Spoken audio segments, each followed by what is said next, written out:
Emma walked through the park with her friends, laughing and scrolling through her phone. The sun was shining, and the air was fresh, but she wasn't paying much attention to her surroundings. As they passed a small memorial, she stopped. It was a simple stone with a soldier's name engraved on it, surrounded by flowers and small flags. Messages were written on pieces of paper, thanking the soldier for his service. Emma raised an eyebrow. Seriously, people waste their time writing to someone who's already dead, she said, smirking. Her friends chuckled, but one of them nudged her. Come on, Emma. That's kinda rude. Emma rolled her eyes. Oh, please. He's not gonna read them, is he? She stepped closer to the memorial and mockingly read one of the notes aloud. You are a hero, and we will never forget your sacrifice. Wow, so dramatic. She laughed, tossing the paper back down. An old man sitting on a bench nearby watched quietly. His eyes, deep and tired, locked onto Emma with a sadness that made her uncomfortable. He wore a simple jacket, and his hands, rough with age, were clasped together. He didn't say anything at first, just kept looking at her. Emma turned to him, raising an eyebrow. What? Got something to say, old man? The man let out a slow breath and shook his head. Do you even know who he was? His voice was calm but firm. Emma shrugged. Some soldier, I guess. No offense, but it's not like he's the only one. War heroes die all the time. People need to move on. Her words made the man's jaw tighten. He looked down at the memorial, his fingers gently tracing the edge of one of the papers. His name was James. He was more than just a soldier. He was someone's son, someone's best friend.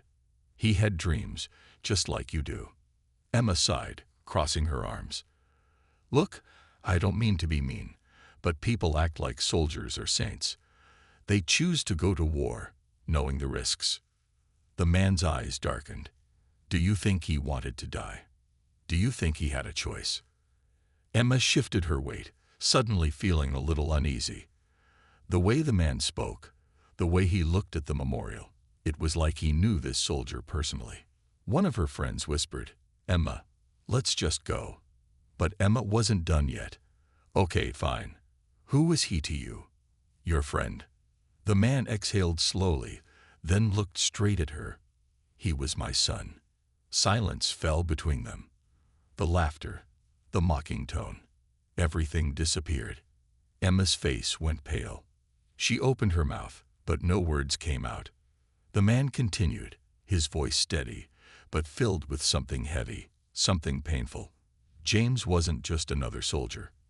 He was a boy who used to chase butterflies in this very park, a boy who dreamed of becoming a doctor before war changed everything. He had a family, a life.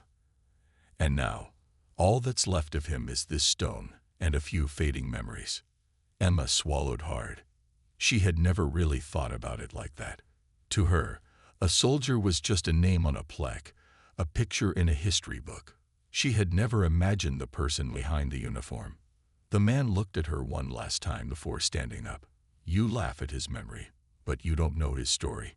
Maybe you should listen before you judge. Emma stayed silent as he walked away. The park suddenly felt colder. Her friends shifted uncomfortably, waiting for her to say something, but she had nothing to say. For the first time, she felt ashamed. She glanced back at the memorial. The flowers, the notes, the small American flag waving gently in the wind, they weren't just decorations. They meant something. They were proof that James was loved, missed, remembered. Emma swallowed and looked down at her hands.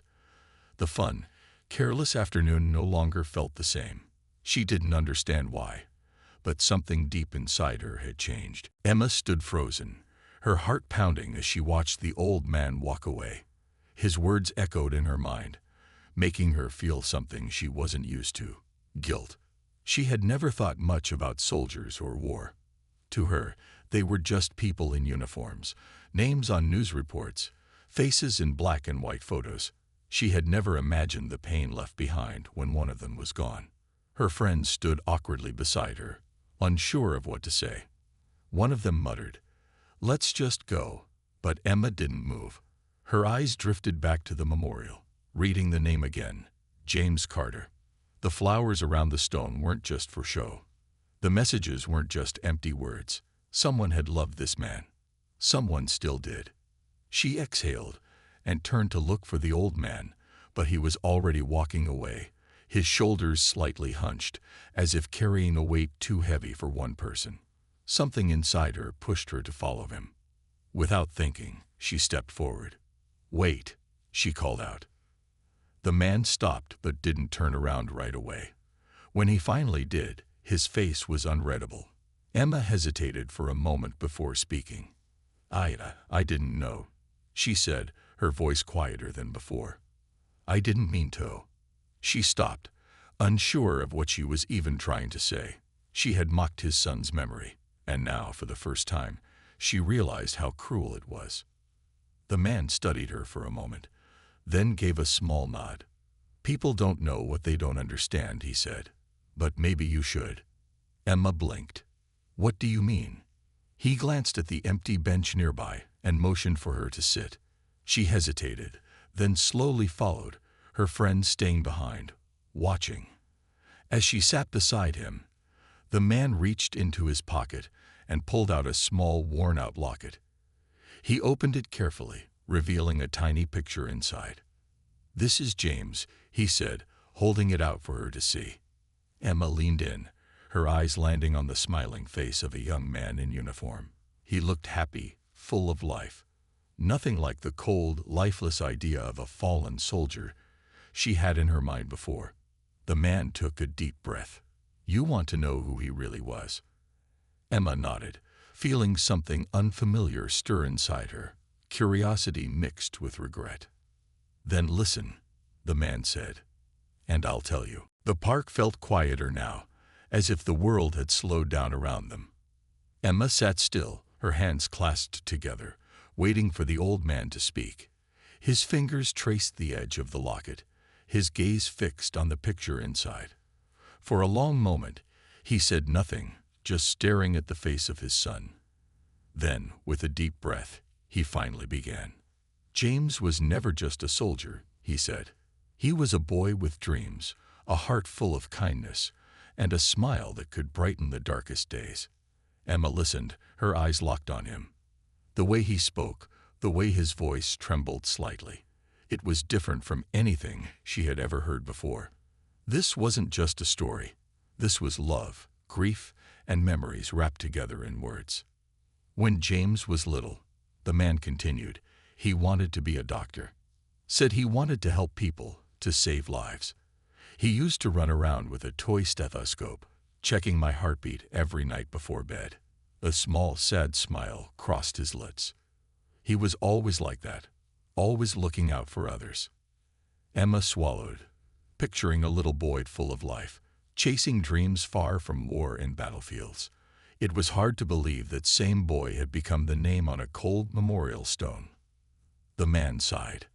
But life doesn't always go as planned. When he was 16, something happened that changed everything. There was an accident near our home, a car crash. A woman was trapped inside, screaming for help. James ran straight into the wreckage before anyone else could react. He pulled her out just before the car caught fire. Emma's eyes widened. "He did that at 16. The man nodded. "He didn't even think twice. The paramedics told him he was a hero." That's when he realized saving people wasn't just a dream for him. It was who he was. Emma felt a lump in her throat.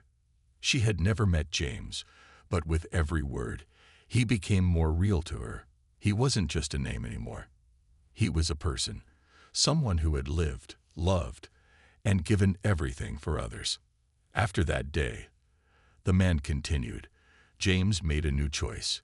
He said, "Dad, I don't just want to save people in hospitals.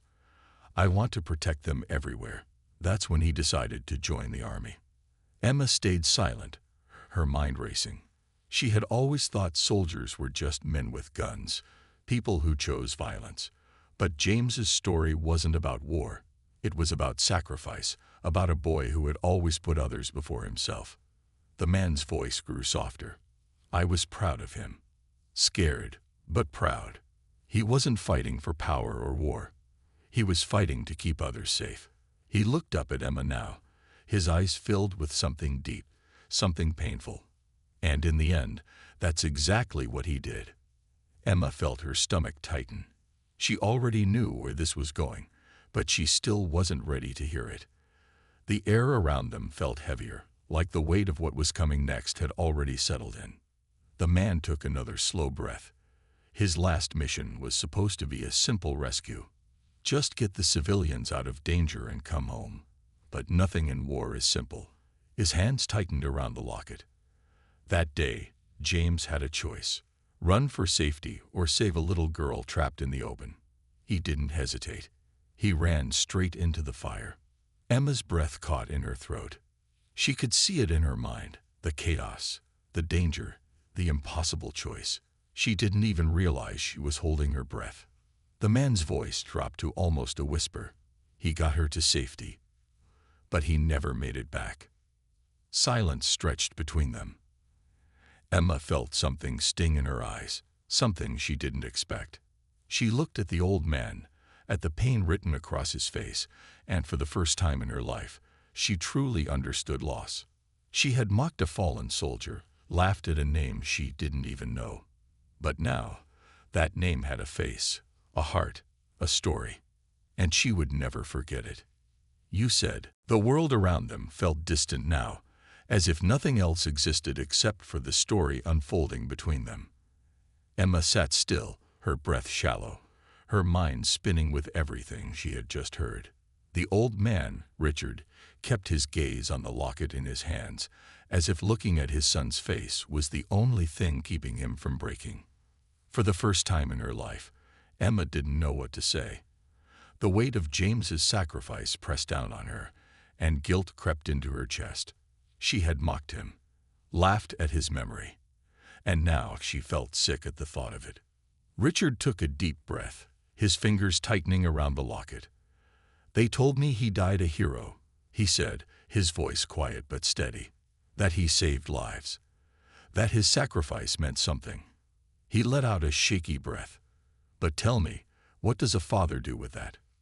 What do I do with the fact that my son died while I was sitting safely at home?" Emma's throat tightened. She had never thought about it from this angle.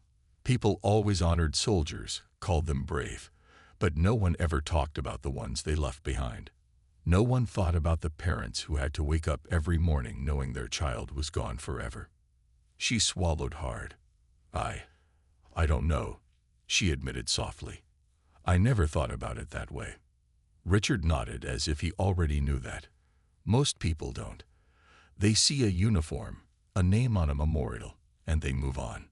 But for me, James isn't just a name. He's my boy, my only son. His voice broke slightly at the last word, but he quickly cleared his throat, regaining control. Emma looked down at the memorial again. The flowers, the messages, the small flag fluttering in the wind. They weren't just for show.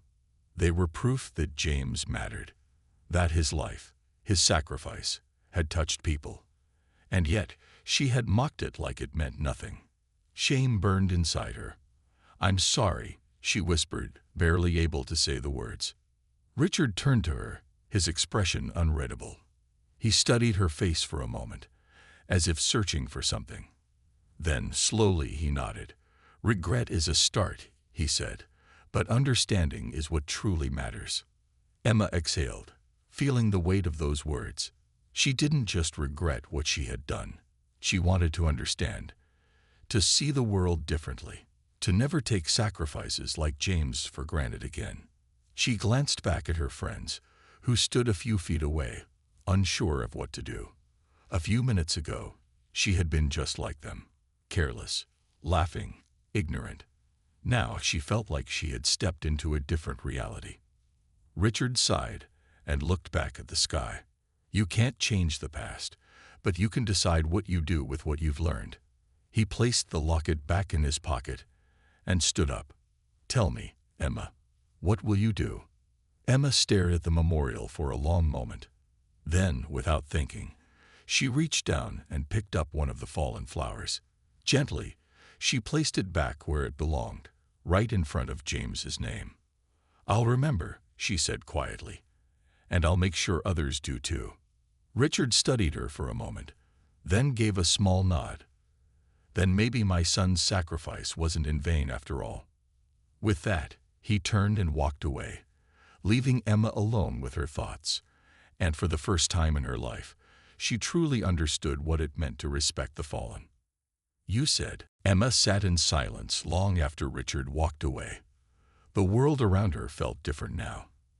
The laughter of her friends in the distance, the rustling of the leaves, even the warm sunlight on her skin. It all felt distant, like she was seeing everything through a new lens. The weight in her chest wouldn't go away. She glanced back at the memorial stone, her eyes tracing James's name once more. Just a short time ago, she had stood here mocking it, treating it like nothing more than a piece of stone in a park. But now, it meant something. Now, she understood. Her friends shifted uncomfortably behind her. One of them, Lisa, finally spoke. "Emma, are you okay?" Emma turned to face them. Their faces were a mix of confusion and unease. They had been there when she laughed at the memorial. They had heard everything. And yet, they didn't feel what she felt now. They hadn't sat on that bench. They hadn't heard James's story. Emma let out a breath. "I was wrong," she said, her voice quiet but firm. "About everything." Her friends exchanged looks. One of the guys, Jake, scoffed. "Come on, Em, don't let some sad old man ruin your mood. It's just a war memorial. There's hundreds of them." Emma's jaw tightened. That was exactly how she had thought before. But now, those words made her stomach twist. She shook her head. "No, it's not just a memorial. It's someone's son. Someone who gave everything so people like us could stand here and be free." Lisa bit her lip, looking unsure. "I mean, yeah, I guess. But what does it have to do with us? It's not like we knew him." Emma's hands clenched into fists. The same frustration she had seen in Richard's eyes now burned inside her. She had been like them just minutes ago, careless, indifferent. But now, she couldn't stand hearing those words. "That's the problem," she said sharply. "We don't care because we don't know. But we should care." Jake rolled his eyes. "Okay, whatever. Can we go now? This is getting depressing." Emma felt a sudden rush of anger. She turned to face them fully. "You can go if you want," she said, "but I'm staying." Lisa frowned. "Staying? For what?" Emma looked back at the memorial, then down at the scattered papers and notes that had fallen to the ground. Slowly, she bent down and began picking them up, carefully placing them back in their rightful spots. Lisa sighed. "Emma, seriously, you're cleaning up a dead guy's letters now." Emma didn't look up. "If you don't want to help, then go." Silence. She could feel their hesitation, their discomfort. A minute ago, they had all been so sure of themselves, just like she had been. But now, she was different, and whether they understood it or not, she didn't care. One by one, her friends started walking away, all except Lisa. Emma noticed her still standing there and glanced up. Lisa shifted awkwardly, then sighed. "Fine," she mumbled, kneeling down beside her. "But only because you look so serious about it." Emma gave a small smile, but she didn't say anything. She just kept placing the papers back, making sure each message was where it belonged. Each note was a piece of someone's love, someone's gratitude. They deserved to be treated with care. As she placed the last one down, she exhaled. The wind blew gently, and for the first time in a long time, she felt like she was doing something right. James's name would not just be another forgotten name on a stone. Not if she could help it. As Emma placed the last note back where it belonged, she felt a quiet sense of peace settle over her. The weight of her actions, of her words from earlier, still pressed on her chest. But now, there was something else too, a determination she hadn't felt before. Lisa sat beside her, brushing dust off her jeans. "So, what now?" she asked, her voice softer than before. Emma stared at James's name, then at the flowers left by strangers who still remembered him. "I don't know," she admitted, "but I do know I can't just pretend this never happened." Lisa sighed and hugged her knees. "I guess I never really thought about it, you know. War, soldiers, all that stuff. It's just history class and old movies. It doesn't feel real." Emma nodded. "That's how I felt too. Until today." She glanced at Lisa. "But it is real. To the people who lost someone, it's real every single day." Lisa bit her lip, looking down. "I feel kinda bad now." Emma gave a small, sad smile. "Me too." For a while, they sat there in silence, just taking it all in. The park was still busy with people passing by, some stopping to glance at the memorial, others walking past without a second thought. Emma wondered how many of them actually saw it, truly saw it, the way she did now. A thought struck her. "We need to do something," she said suddenly. Lisa frowned. "Like what?" Emma looked around, searching for an answer. Her eyes landed on a small weathered sign next to the memorial, barely noticeable. She got up and walked over to it. The words were faded, but she could still make them out. "In honor of those who gave their lives for our freedom, lest we forget." That last part stuck with her. Lest we forget. Her fingers brushed over the words, and suddenly, she knew exactly what she needed to do. She turned back to Lisa, her eyes filled with new energy. "We tell people. We make sure they don't forget." Lisa raised an eyebrow. "Tell them how?" Emma thought for a moment. "Social media. School. Anywhere we can. We don't just move on like nothing happened. We share James's story. And not just his. Every soldier who gave up everything." Lisa hesitated, then nodded slowly. "Okay. Yeah. I mean, we post about dumb stuff all the time. Why not something that actually matters?" Emma smiled. "Exactly." For the first time that day, she felt a spark of hope. She couldn't change what she had done, but she could make sure it meant something. She took one last look at James's name, her heart full of something she couldn't quite describe. Respect, gratitude, maybe even purpose. "Thank you," she whispered. Then, with Lisa beside her, she walked away, not to forget, but to remember and to make sure others did too. "You said." The next morning, Emma sat at her desk, staring at her phone. The events of the previous day played over and over in her mind. Richard's words, James's story. The moment she realized how wrong she had been. She had promised herself she wouldn't forget, that she would do something to make a difference. But now that she was sitting here, the weight of that promise felt heavy. She opened her social media app, hesitating for a second before typing. Then, taking a deep breath, she began. "Yesterday, I made a mistake. A big one. I laughed at something I didn't understand. I mocked someone who gave his life for people like me, people who never even knew his name. But now, I do know his name. His name was James Carter. He wasn't just a soldier. He was a son, a hero, a person who deserved respect. And I failed to give it to him." Her fingers trembled slightly as she continued. "I want to change that. Not just for James, but for every soldier who was more than a uniform, more than a name on a stone. We say lest we forget, but how many of us really remember? I didn't, but I will now." She attached a picture of the memorial, along with a caption. "Let's do better. Let's remember." Her heart pounded as she hit post. Almost immediately, the notifications started. Comments, likes, shares. Some people agreed with her. Others asked what had changed her mind. A few even admitted they had never thought about it that way before.